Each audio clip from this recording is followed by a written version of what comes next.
வாழ்த்துக்கள் மற்றும் வணக்கங்களுடன் Tamil. Big pass பல பரபரப்புக்கிடையே பாதி நாளை கடந்தாச்சு. பிக் பாஸ் எப்படி இருக்கு, மக்கள் எப்படி அதை எதிர்பார்க்குறாங்க, மக்கள் எப்படி அதை விரும்புறாங்க, இல்லை பிக் பாஸை வெறுக்கிறாங்களா? வாங்க மக்கள்கிட்டயே கேட்போம். பிக் பாஸ் என்ன சிரிப்பு வருதா அழுக வருதா? எனக்கு கஷ்டமா இருக்கு, வேதனையா இருக்கு. இல்லங்க, நான் ஒரு நிகழ்ச்சி பேர் தானங்க சொன்னேன். ஆமா ஆமா சொன்னீங்க. அதுல பார்த்தா ஒருத்தன் திவாகரன், நான் தான் உலக ஆக்டர்னா. சரிங்க. நான் என்னோட ஆக்டிங் தான் சிவாஜி நான் மிஞ்சிடுவேன்னா. சரி, அவன் ஆமா அவன் அந்த கேமரா முன்னாடி ஆக்ட் பண்றான். அது வந்து விஜய் சேதுபதி சொல்றதை கேட்கறதே கிடையாது. கேக்குது, பிக் பாஸ் சொல்றதையும் கேட்கறது கிடையாது. நடுறான்னா நடிக்கதும் கிடையாது. பார்த்தாங்க லைட்டு தூக்கிட்டாங்க. திவாகர டேலண்ட் இல்ல, நான் டாப் ஆக்டர் தான். அவன் ஆக்டிங்கே இல்ல அவங்க இல்ல. சரிங்க, போயிட்டான். நீங்க சொல்லுங்க. இப்ப திவாகர் அதனாலதான் போயிட்டாரு. ஆமா ஆமா, அதனால கேட்கல, விஜய் சேதுபதி சொன்னதையும் கேட்கல. ஆமா, யார் சொன்னது கேட்கல. சரி, இப்ப யார் உங்களை ரொம்ப வெறுப்பேத்துறது அந்த பிக் பாஸ்ல? இப்போ ஒரு பையன் புதுசா வந்திருக்கான, அவன் பேர் என்ன? சின்ன பையனா? எஃப்ஜே. எஃப்ஜே என்ன பண்றாப்புல, ஒவ்வொரு பொண்ணா லவ் பண்ணி ஒவ்வொரு பொண்ணா ஏற கட்டி அனுப்புறாரு. லவ் பண்ணாரு. ஆமா, அவர் அனுப்பிச்சிட்டாரு. அந்த மாதிரி வியனா பண்ணிட்டு இருக்காரு. ஃபுல்லா லவ் பண்ற சீனா போட்டு நிக்கிறாங்க. அவர் அந்த வேலையை பண்ணிட்டு இருக்காரு. பிக் பாஸ் அது கிடையாது, இவரா எடுத்து பண்ணிட்டு இருக்காரு. அவங்க சொல்ற டாஸ்க செய்யாம இவர் லவ் மூடுல போய் பண்ணி நிக்கிறாரு. அதான் மேட்ரு. அப்ப எதை பாப்பீங்க நீங்க?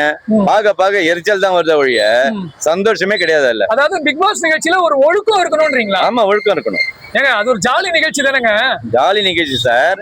சார், மக்களை கன்ஃபியூஸ் பண்ணி உட்காந்துன்னா அவங்கள வந்து திசை திருப்புறதும் அவங்கள வேதனைப்படுத்துறதும் இந்த மாதிரி எல்லாம் டாஸ்க் வச்சு பண்ணின்னு கூடாது. ஜாலினா ஜாலியா இருக்கணும். வெறுப்பேத்தின்னு உள்ள ஒரு பயங்கர சண்டை போட்டுக்குன்னு அதெல்லாம் இருந்தா நம்ம குடும்பத்திலேயே அந்த குழப்பம் வந்துடும். சரிங்க, அதனால அதெல்லாம் பண்ணக்கூடாது. இந்த சாதாரணமா நகைச்சுவை மாதிரி போட்டிருக்கலாம். எதனா ஒண்ணு, அது இது எது, அப்புறம் சரிகமா பதனி, அதெல்லாம் போட்டிருக்கலாம். அது மாதிரி இல்ல. இது டைம் வேஸ்ட் சார். இது நிகழ்ச்சியை நிறுத்துறதுக்கு நிறைய பேர் ட்ரை பண்றாங்க. அது ஆமா, இவர் ஒருத்தர் வேல்முருகன் வந்து போராடி நிக்கிறாரு. அவரு கூப்பிட்டா நான் கூட போயிட்டு அங்க நிப்பேன் நானு. நிறைய வேலைகள் இருக்கும். வேலை இந்த எவ்வளவு சார், பரவாயில்ல சார். பப்ளிக்காக நம்ம அது அந்த மாதிரி எனக்கே கோவம் வருது. அதெல்லாம் பப்ளிக்காக நான் எல்லா நிகழ்ச்சியும் தான் டிவில இருக்கு. இதை மட்டும் எதிர்க்கிறீங்க? இதை மட்டும் எதிர்க்குன்னா அது வேணாம். விஜயோட விஜய் டிவியோட பேர் கெடுது. விஜய் டிவியா அப்படி பாக்கல? ஆமா, நான் அப்படி பார்க்கவே இல்ல. விஜய் டிவில எல்லாமே நல்லா இருக்கு, இது ஒண்ணு மட்டும் நல்லா இல்ல.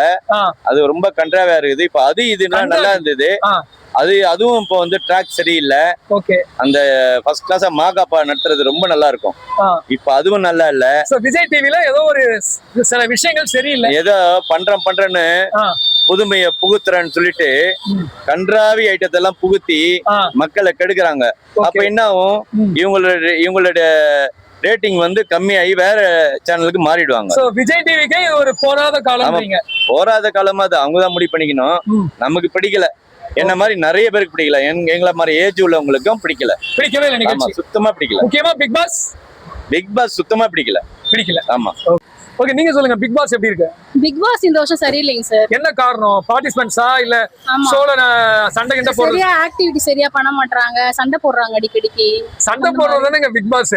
அந்த மாதிரிலாம் இருக்கு. சிலதெல்லாம் இருக்கு, சொல்ல முடியாததெல்லாம் இருக்கும்ல. உள்ளூரே அந்த ஃபீல் வரல. இந்த பிக் பாஸ் சீசனை பார்க்க தோணல. Okay, thank you. சரி, நீங்க சொல்லுங்க. பிக் பாஸ்ல ஒரு நிகழ்ச்சி போயிட்டு இருக்கு, நிறைய விமர்சனங்கள் போயிட்டு இருக்கு பிக் பாஸ் மேல. நீங்க ஒரு குடும்ப தலைவரா நீங்க என்ன நினைக்கிறீங்க அந்த நிகழ்ச்சி? பிக் பாஸ்ங்கிறது த்ரூ அவுட் இந்தியா நடந்துட்டு இருக்கு சார். ஒவ்வொரு இதுலயும் வச்சுக்கிட்டு நடத்திட்டு இருக்கான். ஏன் ஹிந்தியில உள்ளதான் இங்க தமிழ்ல பண்ணிட்டாங்க. சரி, அப்போ ஒன்னும் தப்பு இல்ல, கரெக்டா தான் போயிட்டு இருக்கு. த்ரூ அவுட் எல்லா லாங்குவேஜ்லயும் அது பிக் பாஸ் போயிட்டு இருக்கு. ஓகே, அந்தந்த ஸ்டேட்ல உள்ளவங்களுக்கு எல்லாம் தெரியும் அதுல என்ன ப்ராப்ளம். ஏன் இந்த தமிழ் பிக் பாஸ்ல மட்டும் இவ்வளவு பிரச்சனைகள்? நல்லா இல்லைன்றாங்க, பார்ட்டிசிபென்ட் சரியில்லைன்றாங்க, அதை போராடுறாங்க, அதை நிறுத்தணும் அப்படின்னு. ஒவ்வொருத்தருக்கும் ஒரு ஐடியா. ஹிந்தியில உள்ளார மோசமான நிலைமையுடைய எங்க இருக்கு. ஓகே, அப்ப இங்க பிக் பாஸ் பரவாயில்ல. பிக் பாஸ் பரவாயில்லன்னு சொல்ல, அதான் மேற்கொண்டு நல்லா இதாக கொண்டு வரப்போம். நிகழ்ச்சியை கொஞ்சம் மெருகேற்றி கொண்டு போகணும்ன்றீங்க. பிக் பாஸ் எப்படி இருக்கு? இப்பத்தி சுமாரா தான் இருக்கு. ஏன் இந்த பிக் பாஸ் நல்லா இல்லைன்றீங்க? யாரு உள்ள வந்த யாருமே ஒன்னும் சரியில்லை. ஏங்க, நான் என்ன கேக்குறேன், இப்ப ஒயில்டு கார்டு கண்டஸ்டன்ஸ் எல்லாம் சீரியல் ஆர்டிஸ்ட் தானே, அப்ப கூட ஏத்துக்க முடியல உங்களால? யாரும் ஏத்துக்க முடியல. ஏன் இந்த பிக் பாஸ் நைனா எல்லாம் வெறுக்கிறீங்க? யாரும் ஏதோ சரியா நடிக்க மாட்டாங்க, போக மாட்டாங்க, தப்பான வார்த்தைகள் பேசுறாங்க. அதுதான், வேற ஒண்ணும் இல்ல. தப்பான வார்த்தைகள் பேசுறாங்க. ஓகே, மத்தபடி இந்த பிக் பாஸ் எப்படி இருக்கணும்னு நினைக்கிறீங்க? கமல் சார் நடத்தினோட நல்ல பெட்டரா இருந்தது.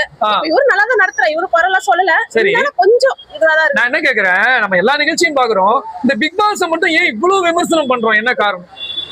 அதுல இருக்கிற ஆர்டிஸ்ட் நடிக்கிறதுதான், வேற ஒண்ணு இல்ல. அதாவது ரொம்ப நம்ம மனசுக்குள்ள ஒரு போற ஒரு நிகழ்ச்சி, அது சரியில்லைன்னு நம்ம போன வருத்தப்படுறோம். வருஷம் நாங்க இதுக்குன்னு அந்த டிவி பிக் பாஸ்னு நேரம் ஒதுக்கி பாப்போம். பாக்கல.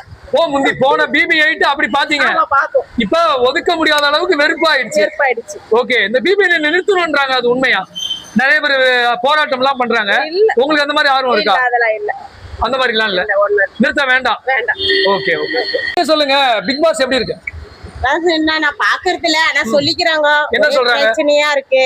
ஏங்க பிரச்சனை தானங்க வாழ்க்கை, பிரச்சனை இல்லாம போனோம்ல. பிரச்சனை இல்லாம எப்படி நீங்க பாப்பீங்க? நானே கேக்குறேன், பக்கத்து வீட்டுல சண்டை நடந்தா நம்ம ஃபர்ஸ்ட் நம்ம தானே போய் எட்டி பாப்போம். இந்த நிகழ்ச்சியும் அதுதானே சார். எதுக்கு சண்டை வரணுமோ அதுக்கு தான் சண்டை வரணும். தேவையில்லாத்துக்குலாம் சண்டை வந்து அது பிரச்சனையா 4 பேர் பார்க்கும் போது வந்து சந்தோஷமா இருக்கணும். அது பார்க்க சண்டையில கூட ஒரு அர்த்தம் இருக்கணும்ன்றீங்க. ஒண்ணுமே இல்லாத சண்டையெல்லாம் நம்ம பார்த்தா நம்மளுக்கு வெறுப்பாதான் வரும். அதனால தான் அது தேவையில்லை. அவங்க போடுற சண்டையே காரணம் இல்லாம இருக்குன்றீங்க BB9ல. ஓகே, பிக் பாஸ் நிகழ்ச்சி தேவையில்லைன்னு சொல்றாங்க, நிறுத்தணும்ன்றாங்க, நிறைய பேர் போராட்டம் பண்றாங்க. உங்களுடைய கருத்து என்ன? என்ன பொறுத்த வரைக்கும் என்ன, நல்லா இருந்தா எல்லா மக்கள் எல்லாம் பாப்போம். நாங்க அது சரியில்லைன்னா அப்படி வேணான்னு தான் சொல்லுவோம். ஓகே, அப்ப எப்படி இருக்கணும் நிகழ்ச்சி? எப்படி இருக்குன்னா, நம்ம வீட்டுல எப்படி ஒரு பசங்க ஒரு ஃபேமிலி எப்படி இருக்கணுமோ அப்படி இருந்தா. இது ஒரு என்டர்டெயின்மென்ட் நிகழ்ச்சி தானங்க, அதுக்கு இவ்வளவு ரூல்ஸ் போடுறீங்க? இவ்வளவு பிரச்சனை எல்லாம் இருந்தா வெறுப்பு வருது, பார்த்தா எங்களுக்கே ஒரு கோவம் வரும். அந்த அளவுக்கு நம்ம மனசுக்குள்ள அந்த நிகழ்ச்சி போகுது, அதனால கவனமா எடுக்கணும்ன்றீங்க. விரும்பி பாக்குறோம். ஒரு நாள் சும்மா கொஞ்சம் செகண்ட் வச்சேன், நானு வச்ச உடனே பார்த்தா அதுல கலவரம் நடக்கிறதுக்கு எனக்கு பாக்கலன்னே தோணல. அது ஒரு ஆறு வந்து நம்மளே பிரச்சனை இல்லாம இருக்கிறதுக்கு தான் பாக்குறோம், அங்கேயே பிரச்சனை போது நமக்கு டென்ஷன் ஆகுதுன்றீங்க. விஷயம் பிக் பாஸ்ன்ற ஒரு நிகழ்ச்சி இருக்கு, அத பத்தி நிறைய சர்ச்சைகள் இருக்கு. இந்த BB9 சரியில்லைன்னு சொல்றாங்க, நீங்க என்ன நினைக்கிறீங்க? குடும்ப பெண்மணி என்னங்க சட்டன்னு சொல்லிட்டீங்க? இல்ல, அது பிடிக்கல. கோடி கணக்குல செலவு பண்ணி ஒரு ஷோ பண்றாங்க. அது என்ன பண்றதுன்னா, அது ஒரு கிளம்சியா இருக்கு. கிளம்சி மீன்ஸ் என்ன? அது ஒரு குடும்பம்னு சொல்றாங்க. பிக் பாஸ் ஒரு குடும்பம்ங்கற, ஒரு குடும்பத்துல எல்லாம் அப்படி எல்லாம் இருக்கும். அண்ணன் தங்கச்சி அப்பா அம்மான்னு அந்த ஒரு பிக் பாஸ் இருந்தது. இத்தனை இருந்ததுன்னு சொல்ல முடியாது. பர்டிகுலர் நீங்க இதை கேட்கும் போது இப்ப நான் சொல்ல, இதுவரையே நான் இன்டர்வியூ கொடுத்தது இல்ல, இதான் ஃபர்ஸ்ட் டைம். நான் என்ன சொல்றேன்னா, பிக் பாஸ்ல வந்துட்டு ஒரு என்ன சொல்றது, இப்படிதான் இருக்கணும், ஒரு கட்டுப்பாடு இருக்கணும்.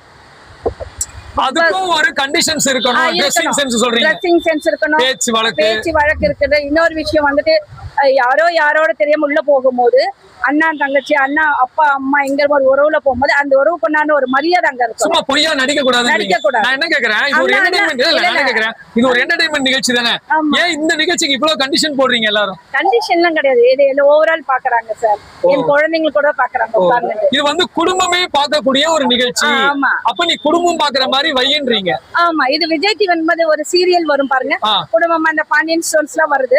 சோ நிறைய விஜய் டிவி சீரியல்ஸ் பார்க்கிறேன், நான் சீரியல்ஸ் பாக்குறேன். எனக்கு டைம் கரெக்டா, ரொம்ப பொறுப்புணர்வோடு விஜய் டிவி நடந்துக்கணும்ன்றீங்க. ஆமா, அது வந்து நீங்க உங்க பேச்சுல இருக்கிற அந்த நியாயத்தன்மை, அந்த பர்ஃபெக்ஷன், சோ ப்ரோக்ராம் நடக்கும் போது அதோட இருக்கணும். ஓகே, நன்றி. மக்கள் அவங்க பதில்களை சொல்லிட்டாங்க. என்ன இருந்தாலும் இந்த BB9 மேல நிறைய கான்ட்ரவர்சிஸ் இருக்கு, நிறைய குறைகள் இருக்கு. இன்னும் நாட்கள் இருக்கு, இன்னும் 60 நாட்கள் இருக்கு. ஸோ இன்னும் பிக் பாஸ் சில விஷயங்கள் மாற்றங்கள் செஞ்சு அதை மெருகேற்றுறாங்களா, போக போக பார்க்கலாம். நன்றி, வணக்கம் தமிழ்.